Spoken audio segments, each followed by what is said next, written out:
है समय नदी का वह बाढ़ जिसमें सब बह जाया करता है समय बड़ा तूफान, बड़े बड़े पर्वत झुक जाया करते हैं। अक्सर कुछ लोग समय के फेर में फंस जाते हैं, लेकिन कुछ ऐसे होते हैं जो इतिहास बना जाते हैं, कुछ ऐसे होते हैं जो इतिहास बना जाते हैं। नमस्कार, मैं हर्षद घाटोड़े आज फिर लेकर आया हूं एक हस्ती के हौसले, जज्बे और धैर्य की ऐसी सच्ची दास्तां जिसे सुनकर आप भी इनके कायल हो जाओगे। उत्तर प्रदेश स्थित बस्ती जिले के धारवाड़ गांव में सितंबर 1998 को इनका जन्म एक किसान परिवार में हुआ। पिता साथ में बुनाई और पिसाई का भी व्यवसाय करते थे। 8वीं तक की शिक्षा गांव के ही सरकारी स्कूल में हुई। आगे 12वीं तक बस्ती में पढ़े।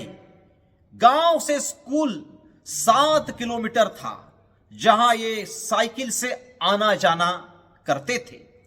बचपन से ही बड़े ही संवेदनशील प्रवृत्ति के थे। गांव चूंकि सरयू नदी के किनारे बसा हुआ था, इसलिए अक्सर गांव में बाढ़ आ जाया करती थी। तब अपने पिता के साथ दूसरों की मदद करते हुए देखते थे। लोगों को अनेक समस्याओं को लेकर पिता का उनका सहयोग करना इन्हें खूब अच्छा लगता था। आपदा आने पर अक्सर लोग मुआवजा हासिल करने के लिए जिला कार्यालय में जाते थे। इन्हें लगता था कि गांव वाले इस कार्यालय में क्यों जाते हैं, वहां पर किससे मिलते हैं। पूछने पर पता चला कि यहां पर डीएम कार्यालय है। लोग वहां उनसे मिलते हैं। यहां डीएम साहब बैठते हैं। लोगों को इसके लिए इस कार्यालय में अर्जी लगानी पड़ती है और मुआवजा हासिल करने के लिए लोग इस कार्यालय के अक्सर अनेक चक्कर लगाते हुए भी इन्होंने बचपन से देखा था। तभी इन्होंने ठान लिया था कि ये भी डीएम बनेंगे और गांव के लोगों की सेवा करेंगे। कक्षा 12वीं की परीक्षा 2016 में इन्होंने बस्ती से दी।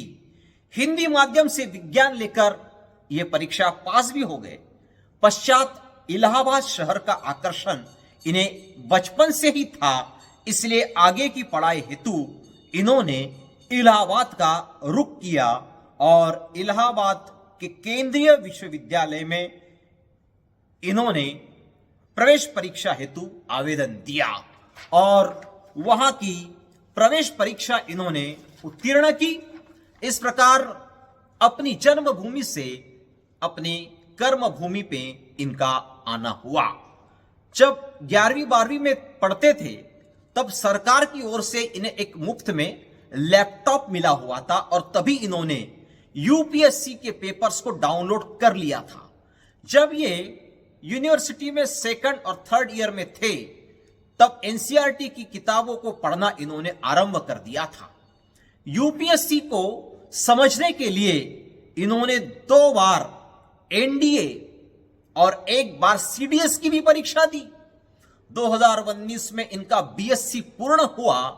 पश्चात इन्होंने यूपीएससी की परीक्षा हेतु दिल्ली का रुख किया और वहां विजन आईएएस में यूपीएससी की कोचिंग लगाई। फीस थी 1,30,000 रुपए, जिसके लिए इनके पिता ने उस समय खेतों में आने वाले सारी फसल, गेहूं की फसल बेच दी थी और 40 से 50,000 रुपए इन्हें भेज दिए। बाकी के पैसों का इंतजाम गांव के ही धर्मेंद्र चाचा से किया था, जो इनके पिता के सहयोग से दुबई गए हुए थे। उन्होंने इन्हें काफी सहयोग किया। 2020 में कोविड की वजह से उस वर्ष होने वाली यूपीएससी की प्रीलिम्स परीक्षा में देरी हुई। 4 अक्टूबर 2022 को यह होने वाली थी और इत्तेफाक से उसी समय इनकी उम्र भी 21 साल होने वाली थी। तभी एक बुरी खबर ने इन्हें भीतर तक झकझोर दिया। 9 अगस्त 2020 को गांव में इनके पिता की हत्या कर दी गई, जिसका समाचार सुनकर इन्हें ऐसा लगा जैसे सब कुछ खत्म हो गया हो। गांव जाना चाहते थे, लेकिन मां ने कहा कि ऐसे हालातों में गांव आना उचित नहीं होगा। जिस काम के लिए गए हो उसे पूरा करके ही गांव लौटना। मां के साहस ने आगे बढ़ने का हौसला दिया। अक्टूबर में ही प्रीलिम्स का परिणाम आया, उसमें उत्तीर्ण हुए। पश्चात मेंस परीक्षा थी, लेकिन 27 अंकों से फेल हो गए। दूसरी बार परीक्षा दी, लेकिन अब की बार तो प्रीलिम्स में ही फेल हो गए। मां और भाई ने हौसला बढ़ाया और फिर प्रयास करने को कहा। आईएएस दृष्टि की कोचिंग इन्होंने ज्वाइंट की, जहां पर हिंदी माध्यम से प्रीलिम्स पास होने वाले बच्चों को, विद्यार्थियों को संपूर्ण कोचिंग और मार्गदर्शन मुफ्त में दिया जाता था, जिसका लाभ इन्हें मिला। और तीसरी बार इन्होंने यूपीएससी की परीक्षा दी। प्रीलिम्स पास हुए, लेकिन मेंस परीक्षा दी। उसी समय इनके दादाजी की एक सड़क दुर्घटना में मृत्यु हुई, जिसका समाचार इन्हें प्राप्त हुआ। फिर एक बार लगा कि अब सब कुछ समाप्त हो गया, लेकिन परिवार ने फिर हौसला बढ़ाया। मेंस परीक्षा का रिजल्ट आया, जिसमें पास हो गए थे, लेकिन उसी समय नानाजी के मृत्यु का समाचार इन्हें प्राप्त हुआ। फिर धैर्य जवाब दे गया, लेकिन मां ने कहा कि नहीं, जो करने गए हो उसे पूरा करके ही लौटना। उनका साहस बढ़ाया। 7 फरवरी 2023 को इंटरव्यू दिया। 23 मई 2023 को रिजल्ट आया, पास हो गए। इनका ऑल इंडिया रैंक था 454। पिछले 3.5 वर्षों से ये अपने घर में भी नहीं रहते।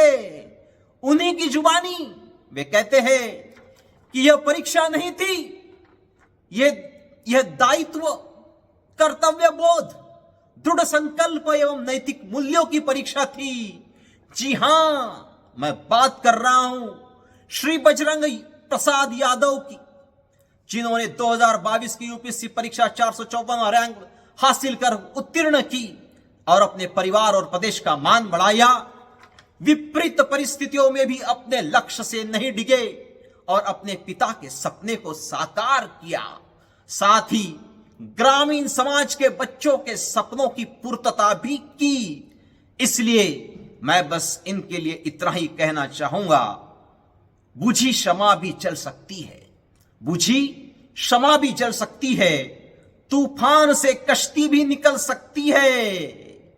होकर मायूस यूं न अपने इरादे बदल, होकर मायूस यूं न अपने इरादे बदल, तेरी किस्मत भी बदल सकती है, तेरी किस्मत भी बदल सकती है। तो यह थी आईएएस बजरंग प्रसाद यादव की सच्ची कहानी, हर्षद की जुबानी। फिर मिलेंगे ऐसे ही किसी हस्ती के सच्ची दास्तां के साथ। आपसे निवेदन है कि वीडियो को लाइक कर शेयर करें और हां, चैनल को सब्सक्राइब करना ना भूले। जय हिंद, धन्यवाद।